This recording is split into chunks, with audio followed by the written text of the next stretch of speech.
एक कोठे पर ग्राहक बनकर पहुंचे एक व्यक्ति के सामने कम उम्र की एक लड़की को सौंप दिया गया। जब वो लड़की अपने सामने अपने से लगभग दोगुना ज्यादा उम्र के ग्राहक को देखा तो उसकी आंखों से आंसू टपकने लगे। उसके होंठ कांप रहे थे और जुबान खामोश थी।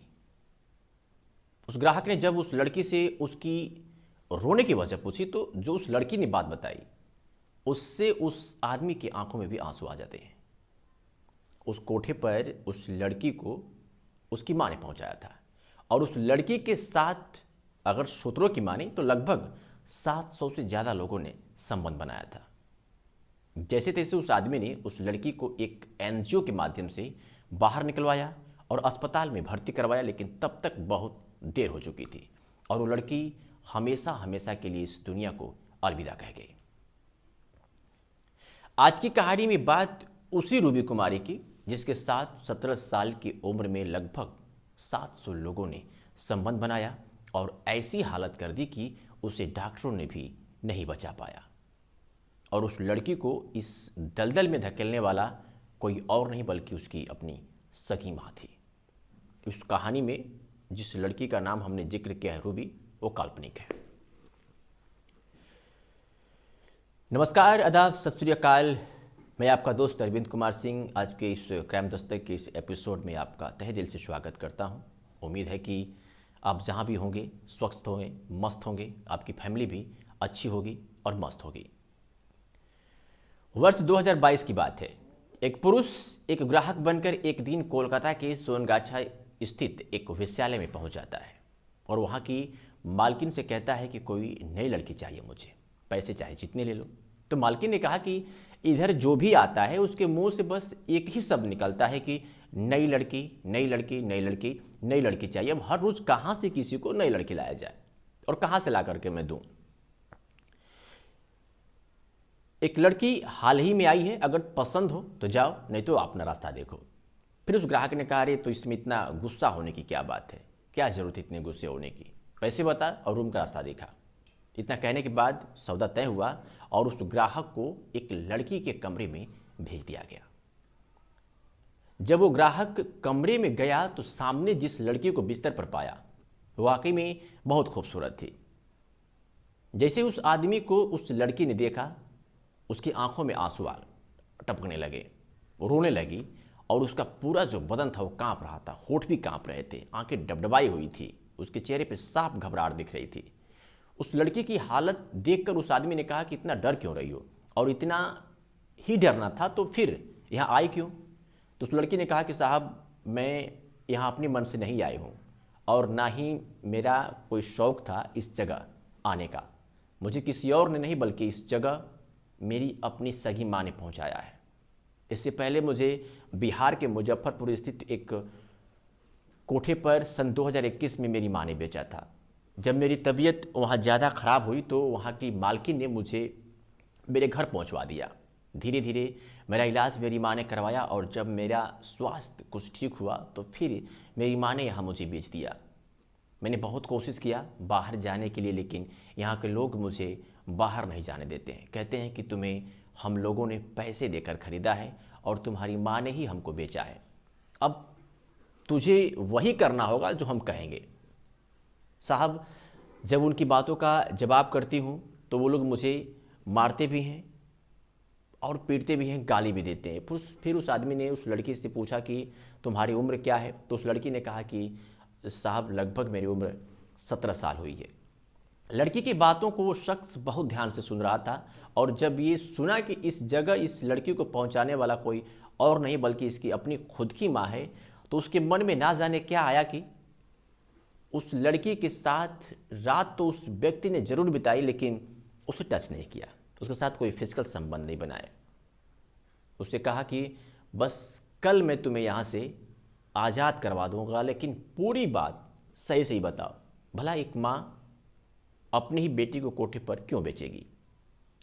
तो उस लड़की ने शुरू से अपनी आप बीती बताना उस व्यक्ति को शुरू किया। बता रही थी और ये ध्यान से सुन रहा था। उसने कहा कि बात 2021 की है, जब मैं अभी 16 साल की हुई थी। मेरे पापा बेरोजगार थे और शराब का सेवन ज़्यादा करते थे। घर की माली हालत ठीक नहीं थी तो मम्मी मुझे और पापा को लेकर काफ़ी परेशान रहती थी। मेरी मम्मी के अवैध संबंध कुछ लोगों के साथ थे।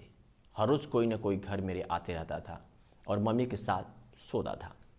इस बात का विरोध मैं भी करती थी और पापा भी करते थे, लेकिन मेरी माँ को कोई फ़र्क नहीं पड़ा।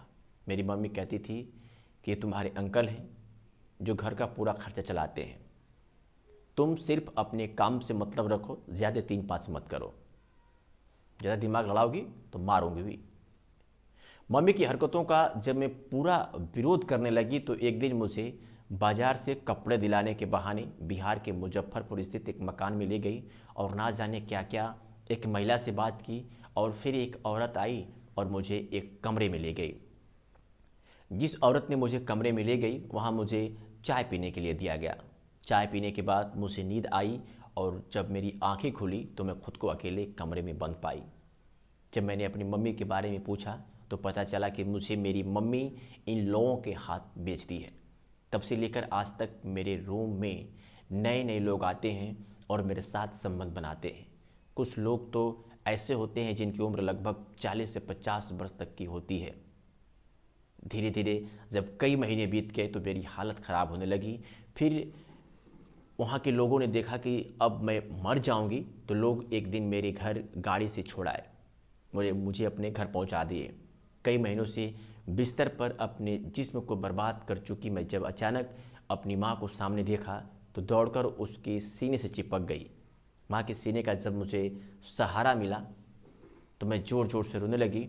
फिर मेरी माँ ने कहा कि चुप हो जाओ, लोग सुनेंगे तो उनको जवाब देने में हमें दिक्कत होगी। फिर मैं चुप हो गई और अपने घर के अंदर जाकर खाना खाया और बरसों बाद चैन की नींद अपने घर में सोई। अगले दिन मैं सब कुछ भुला के अपनी माँ के साथ अपने परिवार में खुश रहने लगी। खुश रहने की कोशिश की, लेकिन ये खुशी ज़्यादा दिन तक नहीं रह पाई। मेरी माँ ने कुछ दिन बाद 2022 में फिर एक बार मुझे एक एजेंट के माध्यम से कोलकाता के सोनागाछी विश्वविद्यालय में यानी यहाँ मुझे बेच दिया। यह जगह एशिया के सबसे बड़े रेड लाइट क्षेत्रों में से एक है, जहाँ एक लड़की को एक रात में ग्राहकों की बढ़ती संख्या को देखते हुए 4-4 पुरुषों के साथ संबंध बनाने पड़ते हैं। इस कोठे में ग्राहकों की इतनी भीड़ होती है, इस विश्वविद्यालय में ग्राहकों की इतनी भीड़ होती है कि एक लड़की एक रात में अगर सिर्फ एक ग्राहक के साथ संबंध बनाएगी तो ग्राहकों को लौटना पड़ जाता है। इसलिए एक लड़की को एक रात में कम से कम 4 ग्राहकों के साथ कभी कभी संबंध बनाने पड़ते हैं। मेरे साथ भी ऐसा होता है। मैं भी कई बार एक रात में कई लोगों के साथ संबंध बनाई है। संबंध बनाने के लिए मुझे मजबूर किया जाता था और मुझे ये सब करना पड़ता था। ना करने पर मालकिन के हाथों पीटना पड़ता था। मालकिन ऐसे ऐसे लोगों को पाल कर रखी है जो केवल लड़कियों को शराब पीने के बाद मारने के काम करते हैं। इसी विश्वविद्यालय में मेरी माँ ने एक एजेंट के माध्यम से मुझे बेच दिया है। जब मुझे एजेंट लेने आया था तो मैं समझ चुकी थी कि एक बार फिर मेरी माँ ने मुझे इस दलदल में धकेल दिया है। मैंने बहुत उसको समझाने की कोशिश की, लेकिन वो नहीं मानी। जाते जाते उससे मैंने अपनी माँ से कहा कि माँ, पहले ही मेरे जिस्म को इतने लोगों ने नोचा है कि अब मेरे पास वो हिम्मत नहीं है कि फिर से इस दलदल का सामना कर सकूँगी। बात अगर तुम्हें पैसों की है तो मैं कोई और नौकरी कर लूँगी, ज़्यादा पैसे हर रोज़ कमाओगी, लेकिन इस जगह मुझे अब मत भेजो माँ। इस पर मेरी माँ ने कहा कि तुम्हारी जगह बस अब वहीं है। तुम्हारे बारे में सब कोई जान गया है, तुमसे कोई शादी भी नहीं करेगा और मैं तुम्हें जीवन भर अपना बोझ बनाकर नहीं रह सकती। इतना कहते हुए मेरी माँ ने एजेंट से कहा कि इसे ले जाओ और फिर मैं एजेंट के साथ चल पड़ी। करती भी क्या, मेरे सामने भी कोई रास्ता नहीं था। अब मेरी हालत ऐसी हो गई है कि लगता है कि अब मैं नहीं बच पाऊंगी। लड़की की सारी बातें सुनने के बाद वो आदमी वहाँ से बाहर निकलने के लिए खड़ा होता है और जैसे ही वो आदमी रूम से बाहर जाने को तैयार होता है तो उस लड़की ने पीछे से आवाज़ देते हुए कहा कि साहब, ये बात किसी को पता ना चले कि मुझे यहाँ पहुँचाने में मेरी अपनी सगी माँ का हाथ है, वरना लोग मेरी और मेरी माँ का मजाक उड़ाएंगे, माँ बेटी के रिश्ते पर तंज कसेंगे, माँ बेटी का रिश्ता बदनाम हो जाएगा। फिर उस व्यक्ति ने कहा कि ठीक है, ये बात मैं किसी को नहीं बताऊंगा। बाहर आने के बाद वह आदमी वहाँ की एक एनजीओ से संपर्क करता है जो समाज हित में काम करती थी और ना जाने ऐसे कितने लोगों की ज़िंदगी को बचाया था। इस बात को सुनने के बाद एनजीओ के जो मुख्य सदस्य थे वो तुरंत कोलकाता के नारकेल डांगा थाने में शिकायत दर्ज कराई। अगले दिन पुलिस उस लड़की को वहाँ से आज़ाद करवाकर उसकी मां को सौंप दिया और फिर एनजीओ के ही सदस्यों ने उस लड़की की बिगड़ती हालत को देखते हुए उसे एक निजी अस्पताल में भर्ती करवाते हैं। लेकिन तब तक बहुत देर हो चुकी थी। डॉक्टरों का जो पैनल था उसमें से उन्होंने कहा कि लड़की का ब्लड सैंपल जांच करना पड़ेगा। फिर जांच के लिए भेजा गया तो रिपोर्ट में वो सब बात सामने आई जिसे सुन सभी हैरान थे। डॉक्टरों ने बताया कि नाबालिग उम्र में इस लड़की के साथ ऐसी जोर ज़बरदस्ती की गई है कि ये अंदर से पूरी तरह ख़त्म हो चुकी है। इसकी जो आँख थी वो पूरी तरीके से ख़राब हो चुकी है।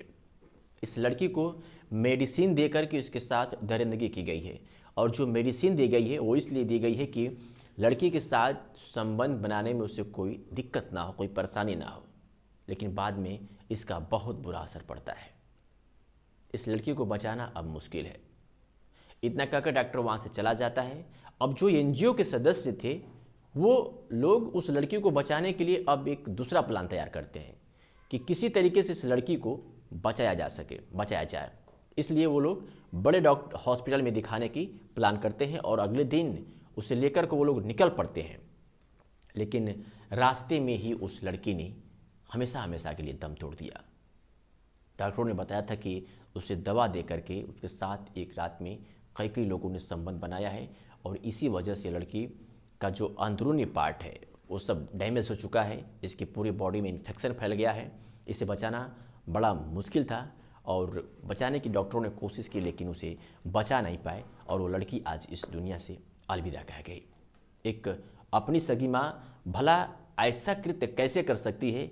मीडिया में खबर आने के बाद लोग हैरान हैं, परेशान हैं। जो भी लोग सुन रहे हैं इस माँ को अब कलयुगी माँ का दर्जा दे रहे हैं, कह रहे हैं कि ऐसी माँ ईश्वर किसी को ना दे। आज की कहानी में जो हमने बातें आपको बताई, जो कहानी सुनाई, जो सच्ची घटना आपको बताया, इसके पीछे का सिर्फ एक ही उद्देश्य है कि किस रूप में दरिंदा आपके सामने खड़ा है उसे सजग रहने की बहुत ज़रूरत है। नहीं तो कल आपके साथ भी ऐसा हो सकता है। इसलिए किसी पर टूटकर विश्वास ना करें।